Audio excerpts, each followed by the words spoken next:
Hi, I'm Stephanie Camilleri from the ADHD Advocate, and it is day 2 for us on ADHD Awareness Month for our lives. So thank you for joining us. So today we're going to be talking about ADHD, the invisible disability. Invisible disability. It's not always invisible, as we know. Particularly that myth prevails around the naughty schoolboy, making lots of noise in the class, causing disruption. ADHD, as we know, has a lot of stigma still, and there are a lot of myths that need to be dispelled, which we actually do address in ADHD Unlocked. It's probably one of the first kind of topics that we did to help people get a clearer ADHD lens. And what I'll do in the comments section, I will share a link to ADHD Unlocked.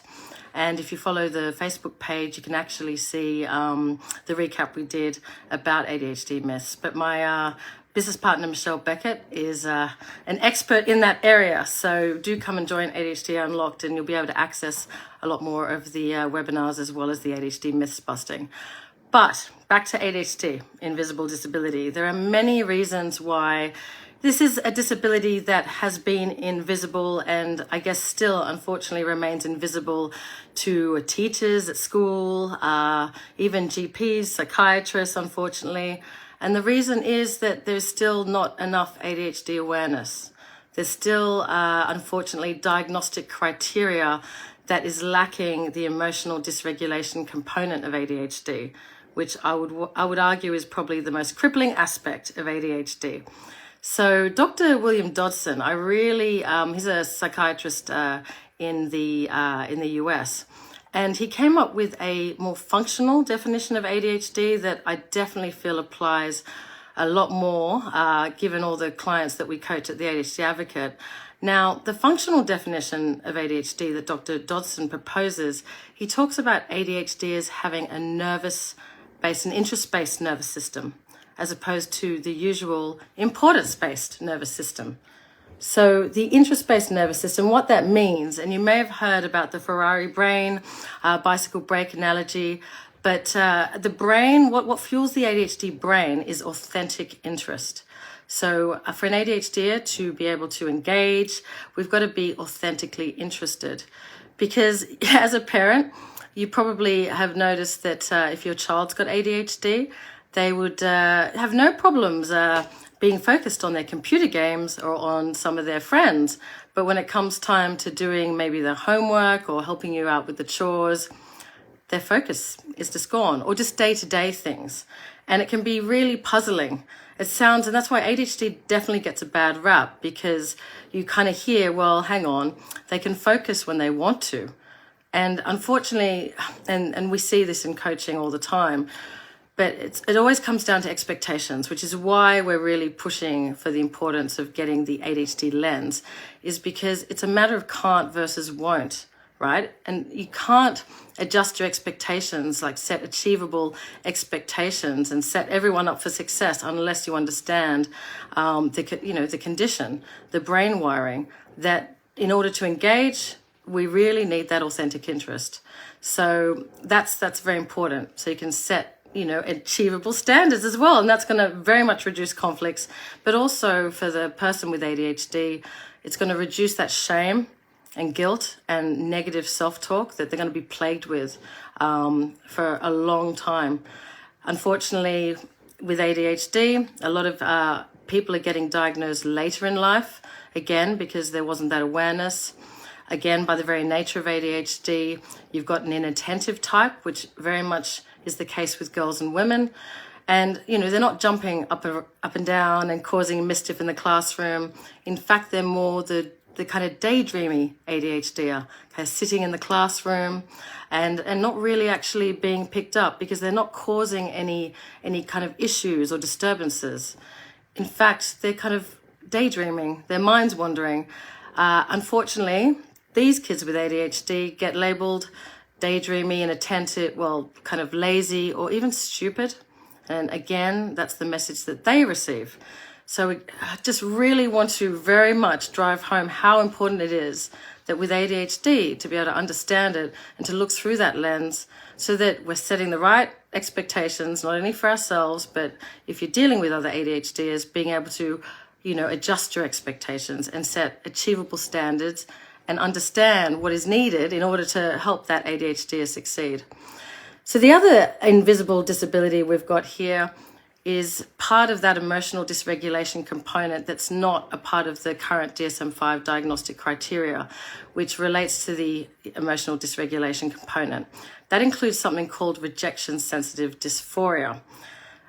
This was come up with by Dr. Dodson. Unfortunately, like ADHD, RSD, that's what we call rejection-sensitive dysphoria for short, it's very much wide into the ADHD, and so it's not easily overcome by CBT. I actually had a very interesting conversation with a psychologist, a therapist called Ruth Dines just earlier, and I'm pleased to say she's agreed to do a 5-minute, 10-minute interview with me where we're going to talk about the impact of CBT on rejection-sensitive dysphoria. And she's going to explain to us how the ADHD brain works in terms of when it gets triggered, goes into fight, flight, freeze, and fawn or flop mode.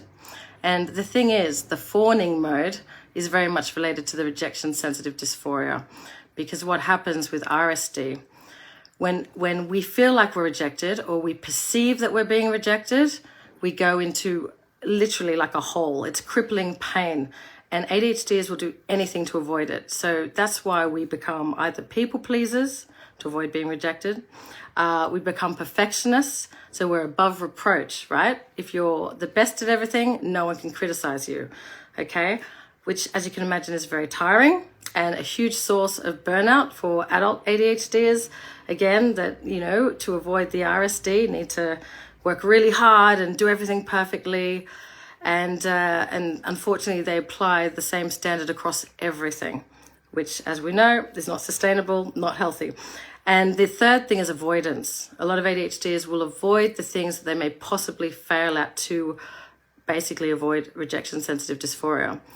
So hopefully in the next lot of the DSM-5, we will see a bit more of these traits, which are invisible at the moment in terms of the diagnostic criteria, and hopefully they'll become more visible, because really these are the kind of things that we do see in our ADHDers, these meltdowns, just kind of crying, outbursts of anger, overcorrecting, all of these type of things that actually cause, and we'll talk about this in ADHD at Work, I think week 3 of ADHD Awareness Month.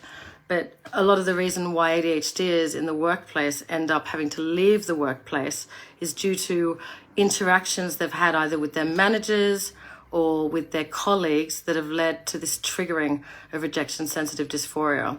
Because what happens is when that's triggered, ADHDers can tend to either, people please, but some of them also, they fight. Unfairness makes them fight. And that's why having that ADHD lens, understanding that things like RSD are very much part of ADHD, and then being able to accommodate that is so important. And actually we do a lot of that in coaching, which is fantastic. A lot of role playing, just so that, the ADHD can anticipate things that may be said that could trigger their RSD and kind of reframe. And we're actually going to be doing a little bit of that, so a bit of a practical session on reframing with Ruth Dines, and hopefully that will probably come out maybe during that week 3 of ADHD at Work. So yes, what I'm going to do, the more you learn about ADHD, obviously, the more visible it's going to become. That lens is going to become clearer, which is going to make all the difference. So we've got quite a bit of material on ADHD in terms of rejection-sensitive dysphoria. So I'll put in the comments section a link to our website, and definitely keep learning, keep open, educate, keep educating. And hopefully we'll raise enough ADHD awareness that ADHDers will get the support that they need. But just on the coaching front, if you would like to learn more about ADHD and get support, do contact us. We'll have our website details in the comments as well. And we look forward to speaking to you again tomorrow.